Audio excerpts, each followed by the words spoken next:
नमस्कार, देवभूमि के इस खास बुलेटिन में आपका स्वागत है। आपके साथ में हूं वंदना सिरोही। बुलेटिन की शुरुआत करेंगे बड़ी खबर के साथ। देहरादून से बड़ी खबर है, तीरथ रावत के मंत्रियों के विभागों का बंटवारा हो गया है। मुख्यमंत्री तीरथ सिंह रावत ने अपने पास 20 विभाग रखे हैं। पूर्व मुख्यमंत्री त्रिवेंद्र सिंह रावत के पास 55 विभाग हुआ करते थे। हिंदी खबर पर उत्तराखंड की सारी जानकारियां सबसे सटीक, सबसे पहले आप लगातार देख रहे हैं। इस वक्त ये बड़ी खबर आपको बता रहे हैं, तीरथ के मंत्रियों को विभाग मिल गया है, पोर्टफोलियो मिल चुका है।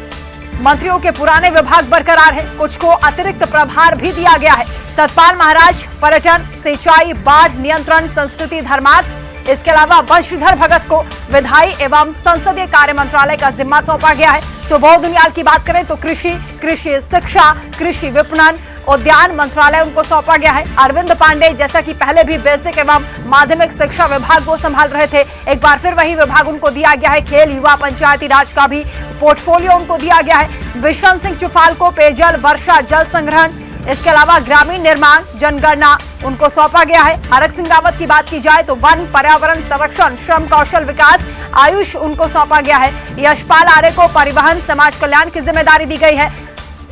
इसके अलावा गणेश जोशी को औद्योगिक विकास, सैनिक कल्याण, एमएसएमई, खादी, ग्रामोद्योग की जिम्मेदारी मिली है। धन सिंह रावत को सहकारिता मंत्रालय दिया गया है। प्रोटोकॉल, आपदा प्रबंधन, उच्च शिक्षा मंत्रालय उनके पास रहेगा। स्वामी यतीश्वरानंद की बात करें तो भाषा एवं पुनर्गठन, गन्ना विकास एवं चीनी उद्योग का उनको मंत्रालय दिया गया है। रेखा आर्य की बात करें, महिला सशक्तिकरण एवं बाल विकास फिर से उनको मिला है। पशुपालन, दुग्ध एवं मत्स्य विभाग की जिम्मेदारी वो संभालेगी। हिंदी खबर पर लगातार उत्तराखंड की सबसे सटीक जानकारी, सबसे पहले खबर आप देख रहे हैं। और आज विभागों का बंटवारा भी हो गया है। पोर्टफोलियो को लेकर लगातार मंथन किया जा रहा था, होमवर्क चल रहा था, जिसका नतीजा आज सामने आ चुका है। हालांकि बहुत ज्यादा परिवर्तन नहीं हुआ है, लेकिन विभागों का बंटवारा हो गया।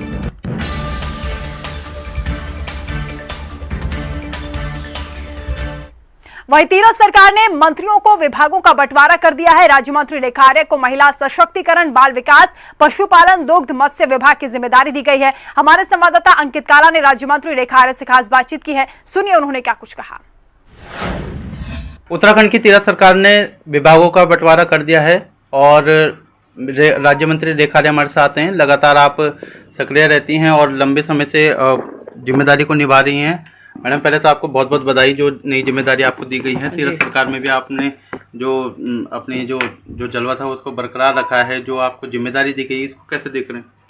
देखिए, सबसे पहले तो मैं आपकी शुभकामनाओं का बहुत बहुत धन्यवाद करती हूँ। दूसरा, माननीय मुख्यमंत्री जी का विशेष धन्यवाद करती हूँ कि उन्होंने जो दायित्व मुझे दिए हैं, जो इसका कि मैं निर्वहन पूर्व में कर रही थी, उसको बरकरार रखा है और साथ साथ में एक नया विभाग, डेयरी विभाग, दूध विकास जो है उसमें जोड़ा है।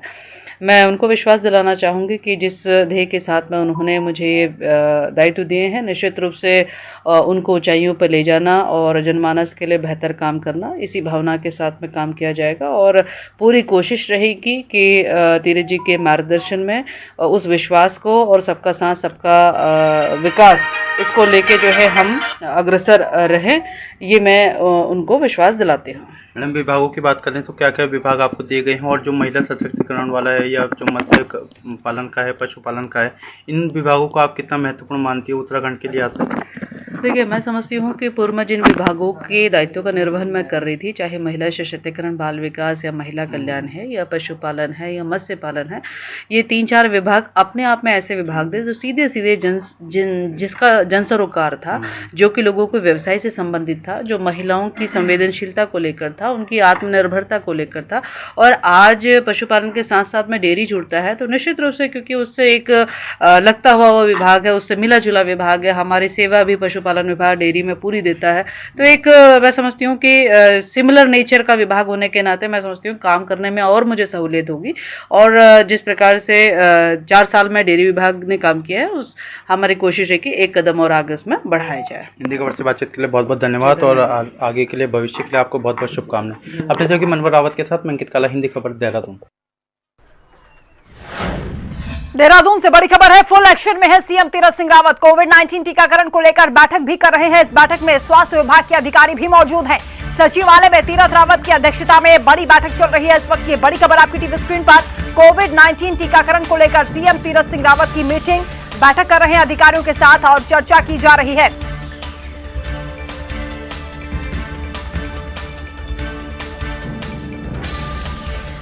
तो फुल एक्शन में तीरथ सिंह रावत नजर आ रहे हैं। बैठक में स्वास्थ्य विभाग के अधिकारी उपस्थित हैं, जिनसे चर्चा कर रहे हैं। कोरोना केसेस जिस तरीके से बढ़े हैं उस पर चिंता जाहिर की जा रही है और मुख्यमंत्री तीरथ सिंह रावत ने यह साफ कर दिया है कि किसी भी तरह की कोताही बर्दाश्त नहीं की जाएगी। स्वास्थ्य विभाग के अधिकारियों को उन्होंने दिशा निर्देश दे दिए हैं। फुल एक्शन के मूड में सीएम तीरथ सिंह रावत नजर आ रहे हैं। जब से कमान संभाली है फुल फॉर्म में है। हालांकि त्रिवेंद्र सिंह रावत जरूर सवाल उठा रहे हैं। कुंभ में जिस तरीके से ढील दी गई है उस पर उन्होंने सवाल उठाया और कहा कि जनता की जान जोखिम में डाल रहे हैं। लेकिन सीएम तीरथ सिंह रावत ने स्पष्ट कर दिया है कि किसी भी तरीके की लापरवाही बर्दाश्त नहीं की जाएगी। स्वास्थ्य विभाग के अधिकारियों के साथ बैठक कर रहे हैं और प्रदेश की जनता को लेकर बेहद चिंतित है। वहीं उत्तराखंड की नौकरशाही में बड़ा फेरबदल हुआ है। बड़ी खबर आपको बता रहे हैं। पीसीएस डॉक्टर मेहरबान सिंह बिष्ट की डीजी सूचना पद से छुट्टी हो गई है। आईएएस रणवीर सिंह चौहान उत्तराखंड के डीजी सूचना बने हैं। त्रिवेंद्र रावत के जाने के बाद पीसीएस मेहरबान बिष्ट भी लपेटे में आ गए हैं। त्रिवेंद्र की कुर्सी जाने के पीछे ब्यूरोक्रेट मेहरबान का बड़ा हाथ रहा है। उत्तराखंड के सीएम तीरथ सिंह रावत ने यह बड़ा फैसला किया, बड़ा एक्शन लिया है।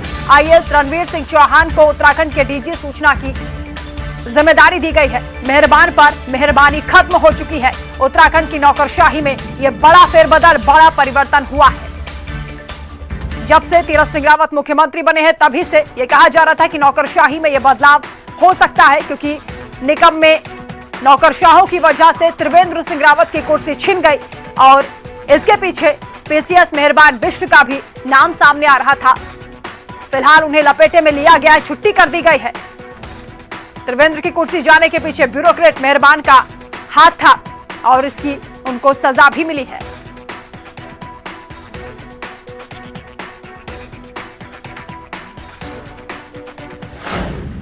वहीं मुख्यमंत्री तीरथ सिंह रावत ने आज राज्य में बेहतर कानून व्यवस्था को लेकर पुलिस अधिकारियों के साथ बैठक की है। सचिवालय में हुई बैठक में डीजीपी अशोक कुमार समेत पुलिस के अन्य वरिष्ठ अधिकारी भी मौजूद रहे।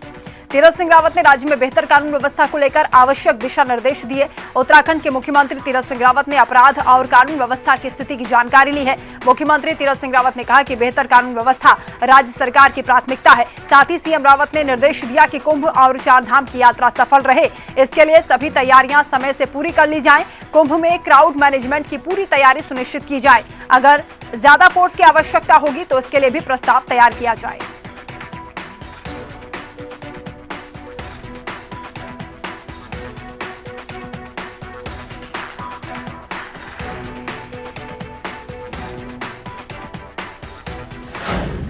खबर देहरादून से है, जहां बाल आयोग की ओर से 2 दिवसीय कार्यशाला का आयोजन किया गया। इस कार्यशाला में बतौर मुख्य अतिथि सीएम तीरथ सिंह रावत ने शिरकत की है। मुख्यमंत्री तीरथ सिंह रावत ने दीप प्रज्वलित कर कार्यक्रम का शुभारंभ किया।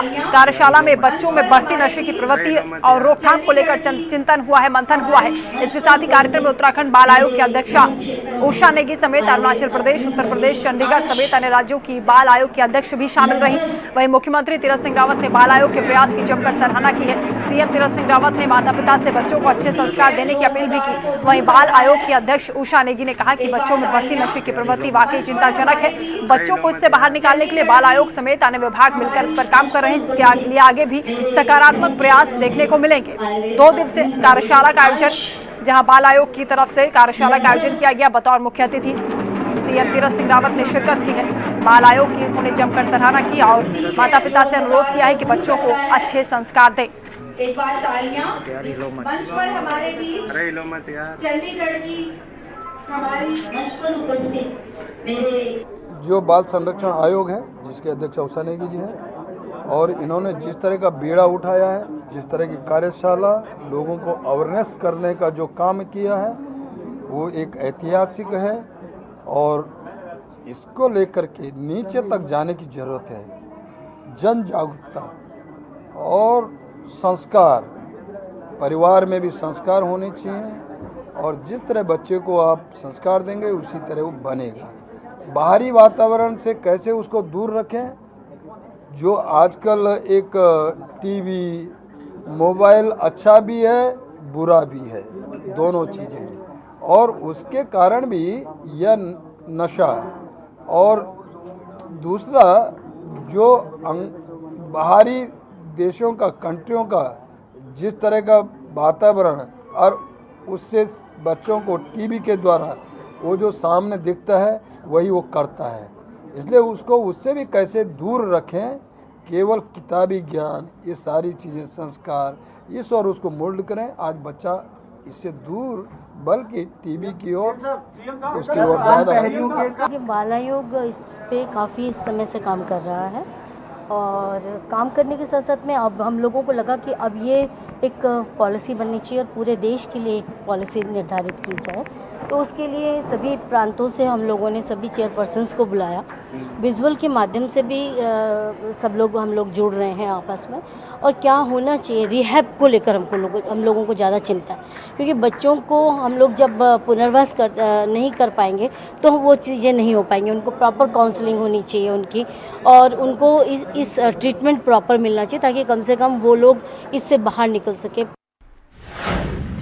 वहीं बीजेपी के नवनियुक्त प्रदेश अध्यक्ष मदन कौशिक ने आज पार्टी मुख्यालय में पूजा अर्चना कर बतौर अध्यक्ष संगठन की कमान संभाल ली है। बतौर अध्यक्ष पार्टी की कमान संभालने के बाद हिंदी खबर से खास बातचीत में मदन कौशिक ने कहा कि कार्यकर्ताओं को बूथ स्तर तक सक्रिय करना उनकी पहली प्राथमिकता रहेगी। 2022 के विधानसभा चुनाव के लिए कार्यकर्ताओं को तैयार करके सरकार द्वारा जनहित में किए जा रहे कार्यों को जनता तक पहुंचाया जाएगा। इसके साथ ही पार्टी के सक्षम कार्यकर्ताओं को भी संगठन में जिम्मेदारियां दी जाएंगी। मदन कौशिक ने यह भी कहा कि 2022 के विधानसभा चुनाव में बीजेपी 2017 से भी ज्यादा बहुमत हासिल करेगी और दोबारा सरकार भी बनाएगी। मदन कौशिक 22 मार्च से 24 मार्च तक 3 जिलों का दौरा भी करेंगे। इस दौरान वो बागेश्वर, चंपावत, पिथौरागढ़ में दौरा करेंगे। कार्यकर्ताओं, पदाधिकारियों से मुलाकात करेंगे। बीजेपी के नवनियुक्त प्रदेश अध्यक्ष मदन कौशिक आगामी 30 अप्रैल तक प्रदेश के सभी 13 जिलों का दौरा भी करेंगे।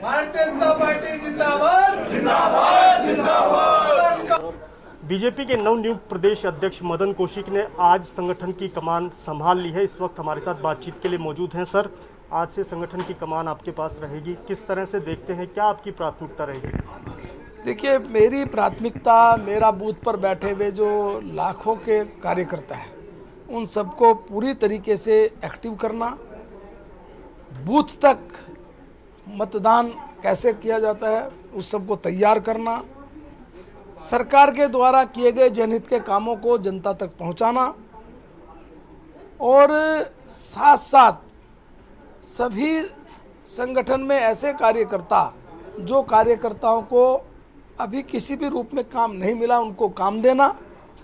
तो मैं इस प्राथमिकता के साथ आगे बढ़ रहा हूं।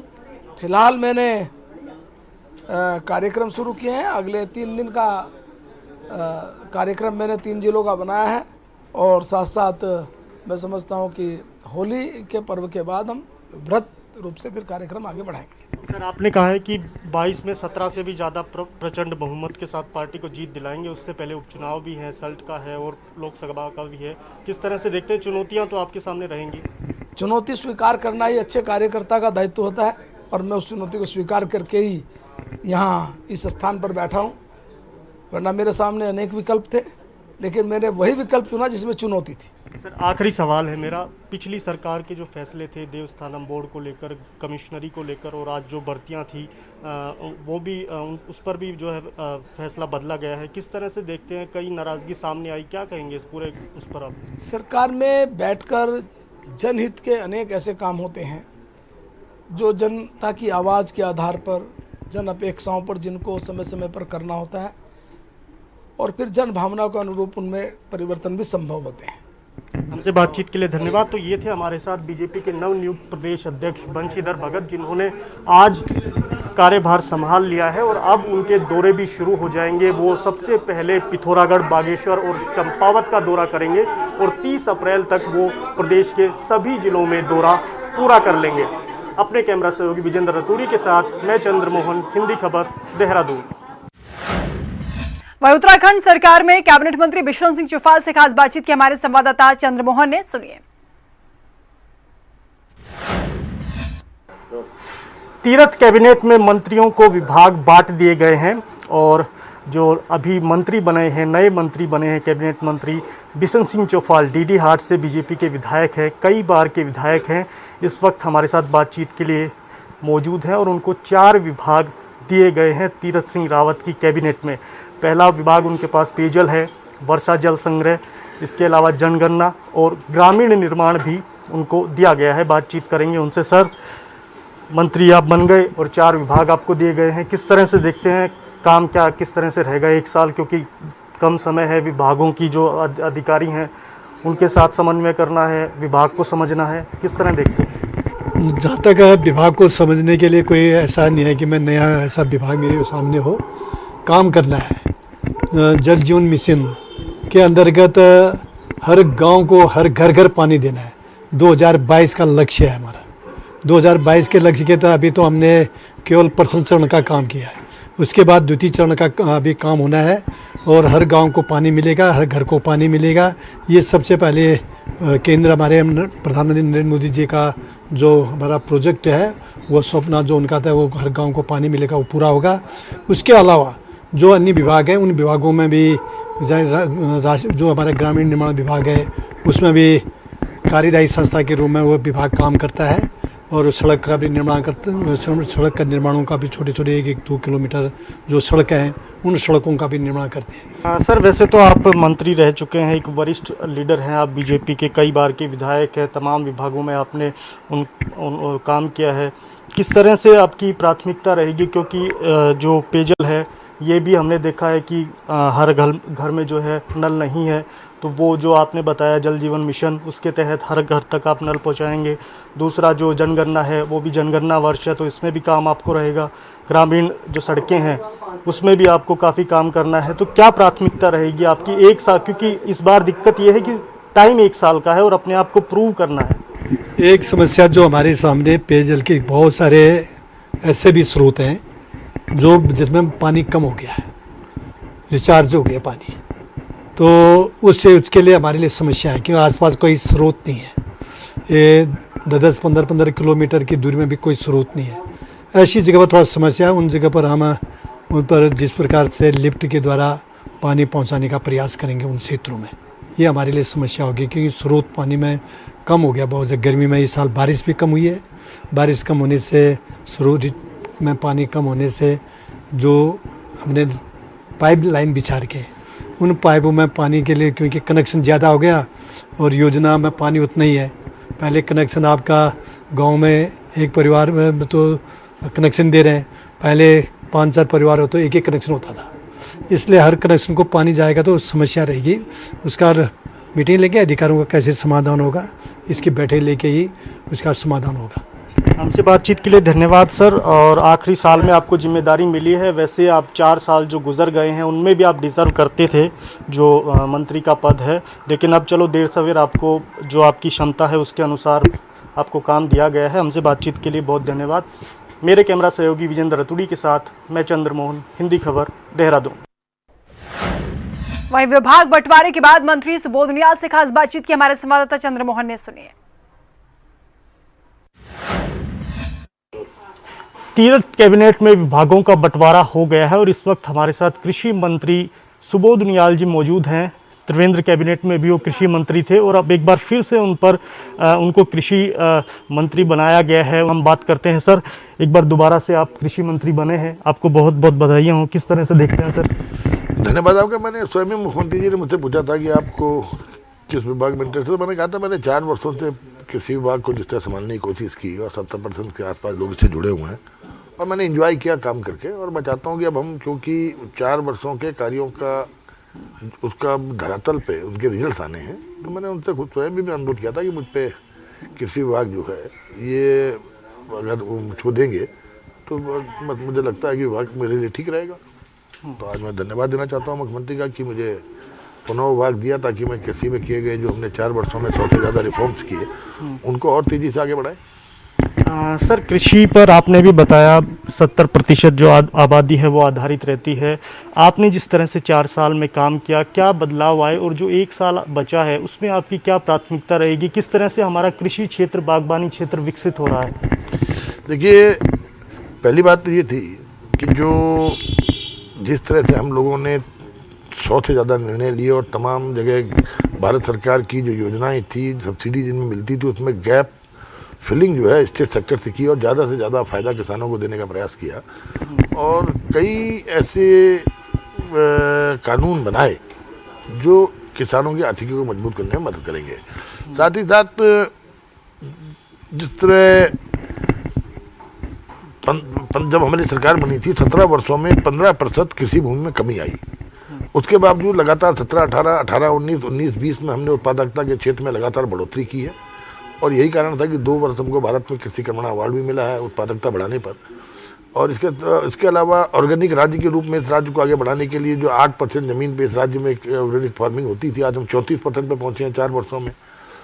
और किसानों को बिचौलिया किस तरह गायब हो, इसको एक मूर्त रूप देने के लिए जिस तरह हम रिटेल आउटलेट्स बना रहे हैं, जिस तरह से हमने मंडी परिषद में कॉर्पस फंड बनाकर और इस वर्ष कोऑपरेटिव सोसाइटी के माध्यम से सीधे किसानों को उत्पाद खरीदने का जो निर्णय लिया और ऑर्गेनिक एग्रीकल्चर एक्ट ला के हमारे किसान के ऑर्गेनिक उत्पाद को एक प्रमाणिकता मिले, उस पर हम लोग आगे बढ़े। नर्सरी एक्ट के माध्यम से किसान को क्वालिटी प्लांटिंग मटेरियल मिले, इसको हमने सुनिश्चित करने का काम किया।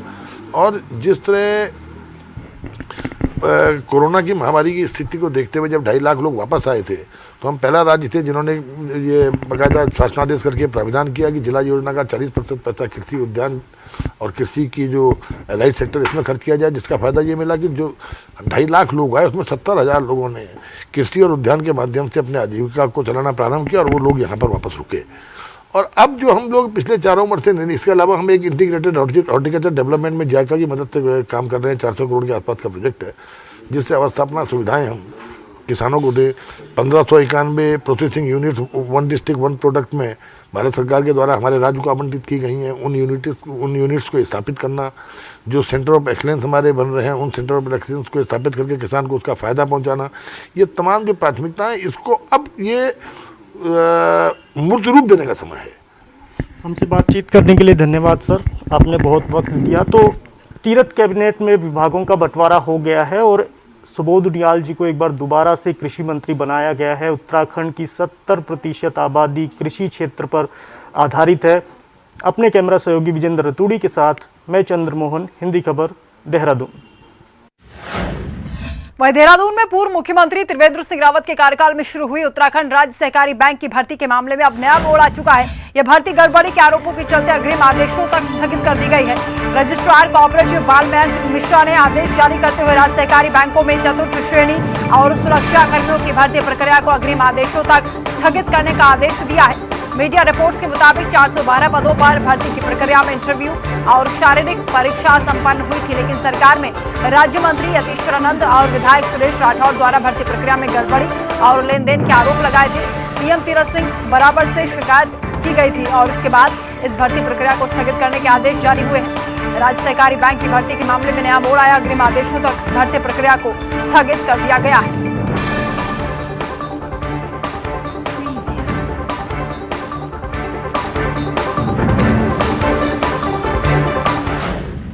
वहीं बीजेपी के नवनियुक्त प्रदेश अध्यक्ष मदन कौशिक के भव्य स्वागत के लिए बीजेपी की ओर से निकाली गई बाइक रैली को लेकर कांग्रेस प्रदेश अध्यक्ष प्रीतम सिंह ने तंज कसा।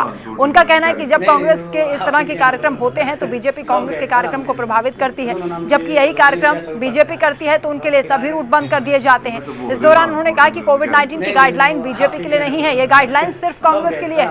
इसी के तहत कांग्रेसियों पर मुकदमे दर्ज किए जाते हैं, जबकि भाजपा पर इसका कोई असर देखने को नहीं मिलता। नहीं, आपके कहने पर तब गए थे सर, हम गए थे, फिर उन्होंने हमको ये बोला कि नहीं जैसा ऊपर से आ रहे, तो हम फिर आ गए। मैं तो बोल देता हूँ छोटे में।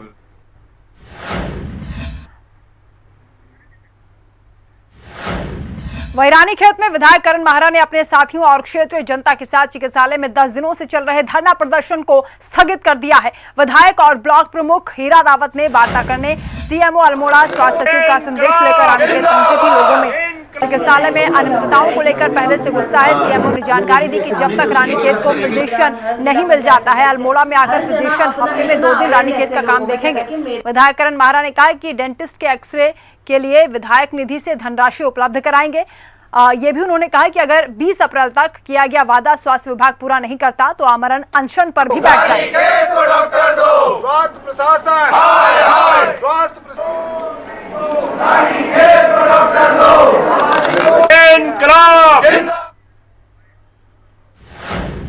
चलिए इसी के साथ फिलहाल इस बुलेटिन में इतना ही। आगे भी खबरों का सिलसिला लगातार जारी है। आप देखते रहिए हिंदी खबर। नमस्कार।